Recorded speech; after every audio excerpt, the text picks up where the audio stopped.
15 August 1947 रोजी आपला देश स्वतंत्र झाला। मात्र देशाच्या स्वातंत्र्यानंतर 80 वर्षांनंतर सुद्धा कोल्हापूरकर त्यांच्या बेसिक समस्यांपासून स्वतंत्र होऊ शकले नाहीत। हे मी आज म्हणते, याच्या पाठीमागे काहीतरी कारण आहेत। सध्या मी राजूपाद्य बोळाजवळ जो कनेरकर पथ आहे त्यातील चौकामध्ये आहेत। माझ्यासोबत या चौकातील ज्येष्ठ नागरिक व्यावसायिक आहेत, त्यांच्याकडूनच जाणून घेऊयात नेमकं मी म्हणते याच्या पाठीमागे काय आहे कारण।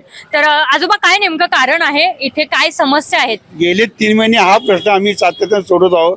लोकप्रतिनिधी येतात, नुसते बघतात, टाटा करतात, जातात। यांना आपण पाहिलंच का, जे असं जे म्हणतात ते त्याला मन योग्य आहे। आणि इथली जी आजूबाजूची इमारत आहे, त्यांचं जे बेसमेंट आहे, त्याचं देण्याचं पाणी, संडासचं पाणी, आणि या भागात डेंग्यू आणि डास जर फैलावला तर आम्हाला त्याचे लहान मुलं बाळं असतात, त्यांचं काय त्यांचं हे आहे, आमचं भविष्य काय करणार नाही। आणि नुसते ते लोकप्रतिनिधी गप्पा मारतात, आज करतो उद्या करतो, आजचा दिवस उद्या टोलवाटोली करतात। हा प्रश्न कधी सुटणार? आणि या पाण्यानं बाहेरचे पब्लिक जे ते पाय धुवून आम्ही अंबाबाईला जायचं, काही तुमचं कोल्हापूर समस्या बघायचे, बाहेरच्या लोकांना आम्ही काय सांगायचं? परगावच्या लोकांना जर असं जर दर्शन घडलं आणि हा समस्या जर सुटत नसतील तर त्याचा काहीच उपयोग नाही। एरे माझ्या मागल्या पुन्हा मतदान आले की मतदानाला हे सगळे थोर आणि महाथोर सगळे पुन्हा मताची भीक मागणार, पैसे देऊन मतदान करून। हे काय चालेल? लोकशाही एक प्रकारची थट्टाच आहे।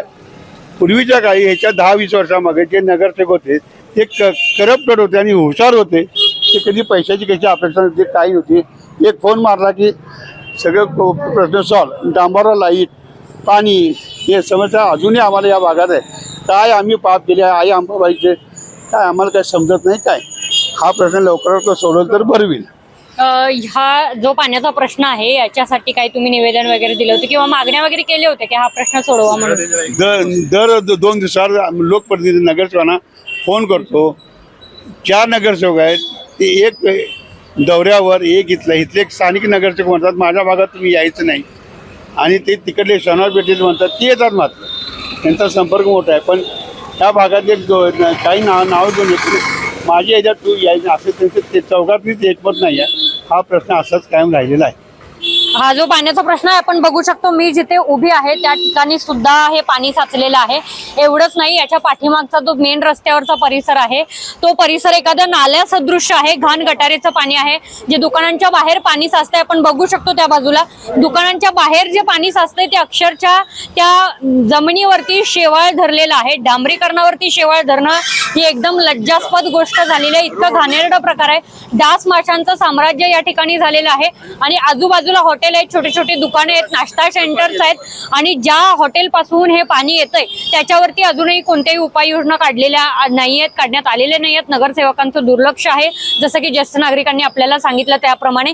निदान केके न्यूजच्या या रिपोर्टच्या माध्यमातून तरी इथल्या नगरसेवकांना, इथल्या प्रशासनाला जाग येते का हे पाहणं महत्वाचं आहे। कारण या ज्या समस्या आहे या समस्या उद्या डेंग्यू स्वरूपात एखाद्या नागरिकाच्या जीवावर सुद्धा बेतू शकतात। आता हेच बघावं लागेल की प्रशासनाला जाग येते का। व्हिडिओ जर्नलिस्ट सचिन वरेकर सोबत सह्याद्री देसाई, केके न्यूज कोल्हापूर। दागिने नात्यांचा आणि परंपरेचा उत्सव असतो। दागिन्यांच्या पारंपरिक आणि आधुनिक कलाकुसरीच्या शेकडो आकर्षक डिझाईन्स एकाच ठिकाणी।